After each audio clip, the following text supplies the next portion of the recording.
Good morning, good afternoon, and good evening, everybody. Thank you for tuning into another Supatease video. And is Dragonflight in trouble, and what can be done about it? Now, Dragonflight was a very promising expansion with huge class overhauls, more accessible and ready to play PvP, which has seen massive improvements to the game. And even despite that, it's seemingly still declining. So what is it that has gone wrong in the plan and success of the expansion so far? Because from my own personal opinion, I've been having a lot of fun with the variety of classes and specializations available to me. I love how quickly it is to get full gear and jump immediately into PvP and start pushing your rating. And I think there's been a diverse range of classes throughout the expansion. So what could possibly be going wrong in the game? And I think that there's two key points that have been hit now in Dragonflight that have caused a hemorrhage and likely are going to need some immediate attention in order to start remedying the bleeding. You know, we're going to need some triage here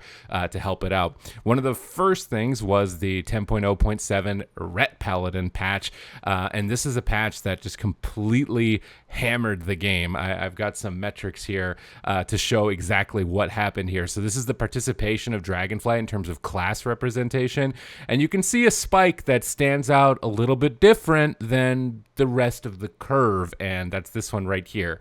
This is the Retribution Paladin patch, which dwarfs any sort of other potential flavor of the month meta reroll spec that we've seen from any other spec so far in the expansion. Just absolutely quadruples it in terms of representation. I think that this patch really left a salty taste in a lot of players' mouths who didn't have a Ret Paladin, where it was just completely dominating every single game. Prior to this point, we had a really good, increasing, ever more diverse meta with classes on the come up and things like this, and it was moving in a good direction, and I think that this caused a lot of problems. So what does that mean moving forward into the future? We need to be really careful about having a spec that has this type of effect on the game, which quadruples its representation, and it's just seen in every single game. It's absolutely dominating regardless of player skill, because it's going to create a big problem. It's just 100% going to create a big problem no matter what you do. So this is something that needs to be, monitored moving forward into the future, because this type of thing can't happen again. The next big change is going to be solo shuffle MMR. So in season 1, solo shuffle, we were able to climb ridiculously high. Like by the end of the season, I was like 3,600 rating. Now it's feeling like you are really hard capped, at least as a DPS player, around 2,600, 2,700. That's kind of the ceiling, which means they've effectively siphoned out 1,000 rating overall. So you're expected to play 1,000 rating lower than where you were the previous season. This is going to have a huge demoralizing mental factor to the player base, which I think has caused a huge issue in terms of player participation, because it just doesn't feel good to have your MMR be just stuffed so low and be like, whoa, why am I struggling now at 1,700? Last season I was 2,400 or 2,300 or something like that. And even in my case, I was playing at 3,600 rating. Now I'm playing at 2,600 rating. That's 1,000 difference. But because I'm somebody who understands how the MMR system works, it doesn't affect me nearly as much. But for somebody who isn't constantly paying attention to the ladder and the numbers that are going on behind the scenes, the number that they associate their ability with is dramatically lower than it was before, and it's really hard to push it much higher. And this is especially exasperated by the healer role. The healer role with MMR is the most scuffed I have ever seen.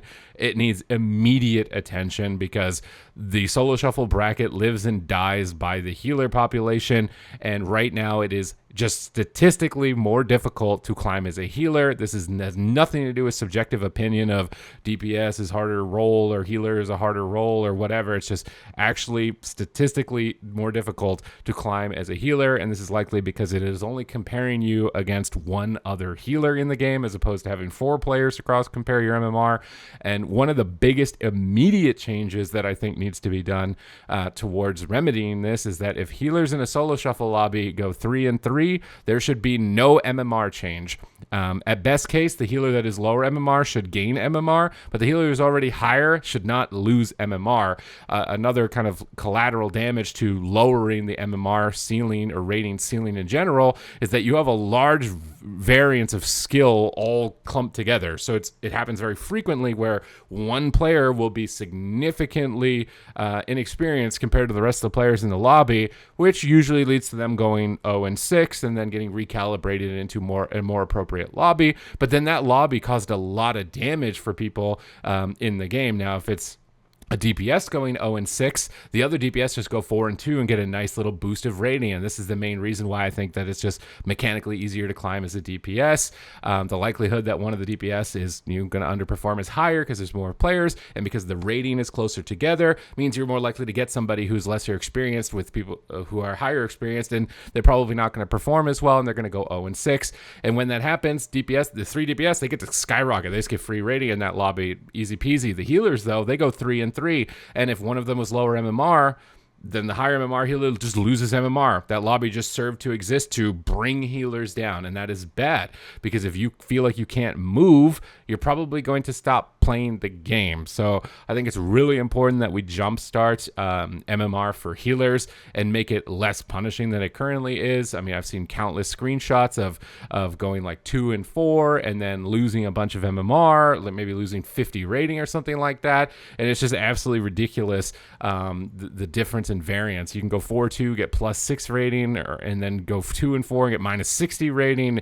Healers, it should 100% be mechanically easier to climb as a healer, because this bracket needs healers and people follow the path of least resistance. So if healer is the easiest role to get higher rating, to get rewards in the game, inherently there's going to be more people that are desiring the role to heal and to get good at it, to push for those rewards, because it's the path of least resistance. So we need to set that up right now. This is something that just absolutely needs to be changed if we are going to increase participation for the game and get the roles to be more rewarded. Is that healers need to be getting more MMR. It needs to be less punishing, specifically the healer role. And one of the most immediate, I think, easiest changes is that healers that go 3-3 should have no MMR change, except for if the lower MMR healer gets a little bit of MMR for going 3-3. But the higher MMR healer should never lose MMR for going 3-3.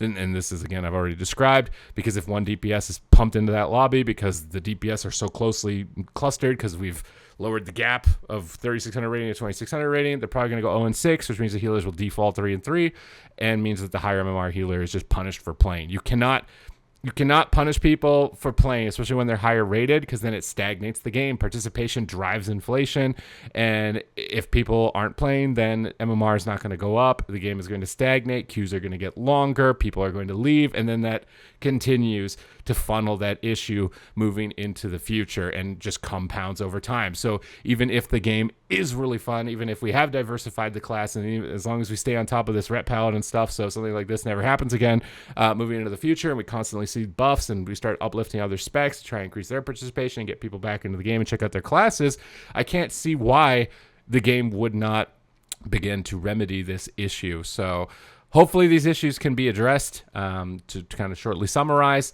healer MMR needs to be looked at 100%. There needs to be an immediate change made to healers. The one that I'm recommending would be that 3-3 healers, no MMR change. Only the lower healer gains MMR, but the higher healer does lose nothing, although I think more could be done. Again, I think mechanically it should be that healers are easier to climb, so that there are more healers, so that queues are faster, so that there are more games and more people wanting to play.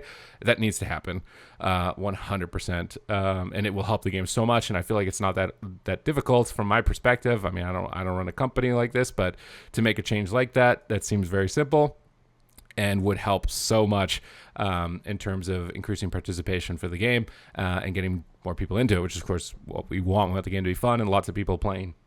But other than that, thank you very much for watching the video. Let me know your comments down below, your thoughts on the issue, what's driving you either into Dragonflight and enjoying it or possibly away from it, so we can keep continuing to give feedback and hopefully see some improvements made towards the game. Other than that, thank you for watching the video, and I will see you in the next one.